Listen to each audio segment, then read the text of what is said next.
रिश्तों में बंधन है। आप सबने प्रियंकाना सत सत वंदन है। अहिया उपस्थित मंचस्थ महानुभावों, परम गुरुजनों तथा वहाला विद्यार्थियों, भाईओ अने बहनों, सूर्यने प्रकाश आपो के ना आपो ए सूर्यना विषय छे। कळीने खिलवी के ना खिलवी ए फूलनो विषय छे। अने आजनो युवान कया मार्गे ए आजना मारा वक्तव्यनो विषय छे। तो हूँ आप सबने विनंती करीश के आप सब शांतिथी सांभळशो। राष्ट्रीय सर जयचंद मेघाणीना शब्दोमां कहीए, घटमा घोड़ा थनगने आतम विजय पाक, अणदीठेली भोम पर युवान माडे आग। युवान केवो होवो जोईए जेने समग्र विश्व પડકાર રૂપ હોય, તે જે કામ હાથમાં લે તે પૂરું કરીને જ જપે તેવો તેનો ઉત્સાહ હોય। ઉગતા સૂર્યની જેમ લાલચ ભર્યું તેજ તેના મુખ ઉપર ઝળહળતું હોય। પણ શું આજના યુગમાં આપણને આવા યુવાનો જોવા મળે છે ખરા? અરે કેમ નથી જોવા મળતા? આપણે તેના કારણો અંગે વિચાર કર્યો છે ખરો? કે પછી આજના યુવાનોને કોઈની નજર લાગી ગઈ છે?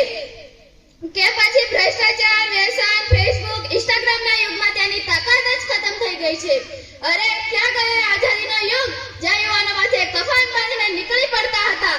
મને એ કહેતા એક પંક્તિ યાદ આવે છે, મને એ સમજાતું નથી કે આવું શાને થાય છે, મને એ સમજાતું નથી કે આવું શાને થાય છે। ફૂલડા ડૂબી જાય છે અને પથ્થર તરી જાય છે। મિત્રો, માત્ર યુવાનોનો વાંક કાઢ્યા ને એ પણ યોગ્ય નથી, કારણ કે આજના ફોન ફેશન મીડિયાના જમાનામાં યુવાનો ડગલે ને પગલે ભાગી પડે છે। ઘણો બધો અભ્યાસ કરવા છતાં નોકરી ના મળવી, કામ પ્રમાણે પગાર ના મળવા જેવી નીતિ અને બેરોજગારીનો ભોગ બનવું પડે છે। આવા અનેક પડકારોનો સામનો આજના યુવાનો કરી રહ્યા છે। હૈયામાં કંઈક કરવાની તમન્ના હોય, પણ જ્યાં પેટનો ખાડો પૂરો કરવા માટે જેટલી મહેનત કરવી પડે છે ને, ત્યાં યુવાન પણ બિચારો શું કરી શકવાનો। પરંતુ મિત્રો, કેટલીક બાબતોમાં યુવાનનો પણ વાંક નીકળે છે।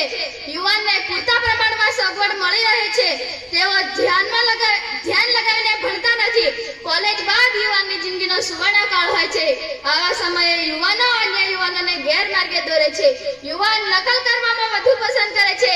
જન્મદિવસની ઉજવણીમાં મિત્રો સાથે પશ્ચિમ સંસ્કૃતિ અનુસાર કેક કાપવી, દારૂ, સિગરેટ જેવી વસ્તુઓ કરી મોજ મસ્તી કરતો યુવાન પોતાની જિંદગીને જોખમમાં મૂકતો હોય છે। આજના યુવાનોને પૂછવામાં આવે કે તારી જિંદગીનું લક્ષ્ય શું છે, તો કહે એક શાંતિવાળી નોકરી મળી જાય, પૈસાવાળા ઘરમાં લગ્ન થઈ જાય અને એક ગાડી અને બંગલો હોય, પાર્ટી કરે એવા મિત્રો હોય। લો, આ છે આજના યુવાનોનું લક્ષ્ય। ભાગ્ય જ કોઈક એવો મળશે ને જે કહેશે મારે સારા કવિ બનવું છે, સારા લેખક બનવું છે, અધિકારી કલેક્ટર બનવું છે।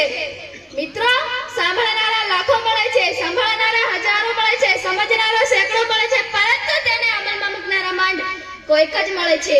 આમ આપણી ભારતીય સંસ્કૃતિ અને સંસ્કાર ભૂલેલો યુવાન પશ્ચિમ સંસ્કૃતિના રવાડે ચડ્યો છે।